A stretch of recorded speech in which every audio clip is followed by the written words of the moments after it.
Hello दोस्तों, आज हम सीखने वाले हैं संख्या पद्धति। क्या होती है संख्या पद्धति? देखिए, पद्धति का मतलब होता है सिस्टम, अरेंजमेंट, व्यवस्था। यानी संख्याओं की व्यवस्था को हम क्या बोलते हैं? संख्या पद्धति। आइए देखते हैं संख्या पद्धति संख्याओं को कैसे व्यवस्थित करते हैं। देखिए, सबसे पहले हमें समझना पड़ेगा अंक क्या होता है, क्या होता है अंक, और इसके बाद सीखना पड़ेगा संख्या। तो देखिए, संख्या क्या होता है पहले समझते हैं, अंक क्या होता है।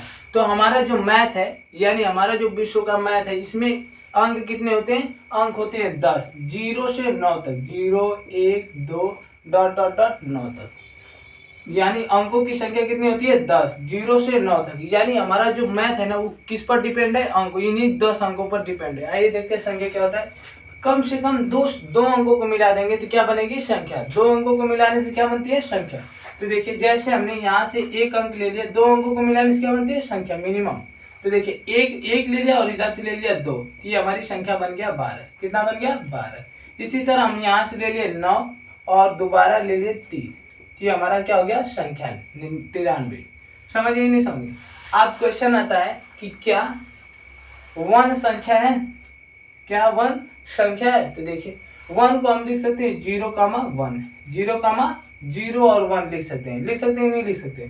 तो देखिए, 0 भी एक अंक है और 1 भी एक अंक है। यानी मिनिमम दो अंकों को मिलने से क्या बनती है? संख्या। यानी एक अंक भी है और संख्या भी है। समझिए नहीं समझिए? इसी तरह 2, देखिए, 2 संख्या की अंक है, तो इसको हम लिख सकते हैं 0 और 2 लिख सकते हैं। तो दो अंक, मिनिमम दो अंकों के मिलने से क्या बनती है? संख्या। तो 2 अंक भी होता है और संख्या भी होता है। समझ गए नहीं समझे? अगर हम इसे वेन डायग्राम से देखें, तो वेन डायग्राम से देखिए, ये है हमारे अंक। क्या है? अंक। अंक मतलब डिजिट, और ये हमारा पूरा नंबर। क्या होता है? नंबर।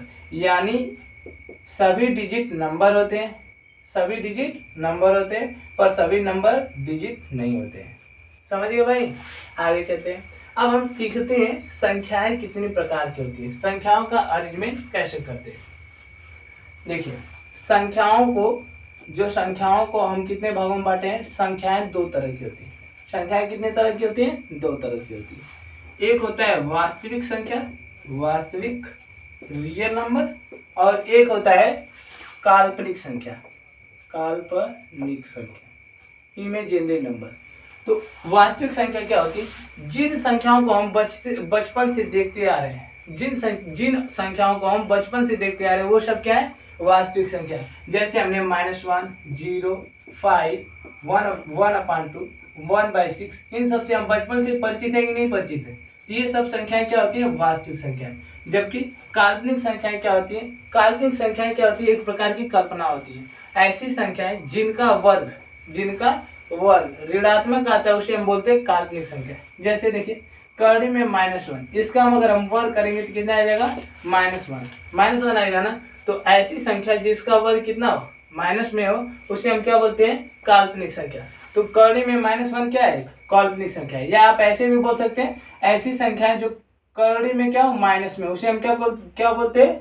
काल्पनिक संख्या है। तो -2 कौन सी संख्या है? काल्पनिक संख्या है। कड़ी में -5 क्या है? काल्पनिक संख्या है। समझ गए? अभी हम लोग 12 तक 10 तक अभी क्या पढ़ने वाले हैं? वास्तविक संख्या। आइए वास्तविक संख्या के बारे में जानते हैं। अगर आपसे कोई पूछे वास्तविक संख्या क्या होती है, तो आप बता सकते हैं ऐसी संख्याएं जिन्हें हम संख्या रेखा पर प्रदर्शित करते हैं, उसे हम क्या बोलते हैं? वास्तविक संख्या कहते हैं। नंबर सिस्टम आगे हम संख्या रेखाओं के बारे में जानेंगे। तो देखिए, वास्तविक संख्या कितने प्रकार की होती है? 2 प्रकार की होती है। एक होती है वास्तविक संख्याएं कितने प्रकार की होती हैं? 2 प्रकार की होती है। कौन कौन? एक होती है परिमेय संख्या,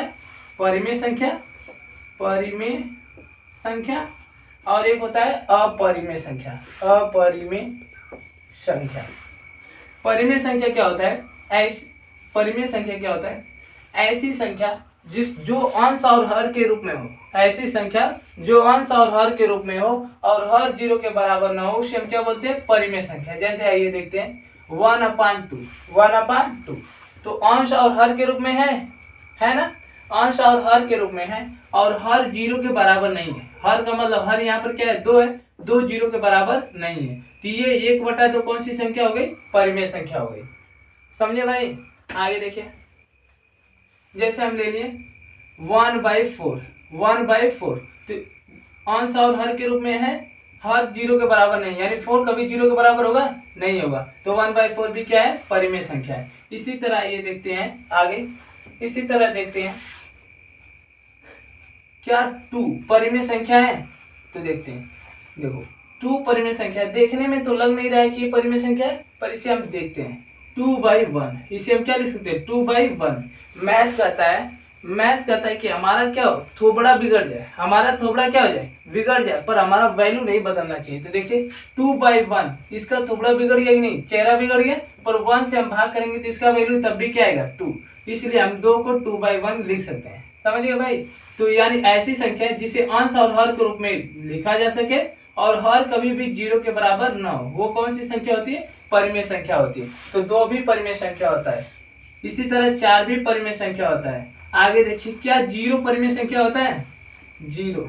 तो 0 को भी हम 0/1 लिख सकते हैं। अंश और हर के रूप में दिख रहा है, पर हर 1 0 कभी बराबर होगा नहीं, बराबर होगा। अतः 1/0 यानी 0 भी क्या होता है, परिमेय संख्या होता है। I hope you understand what is rational number.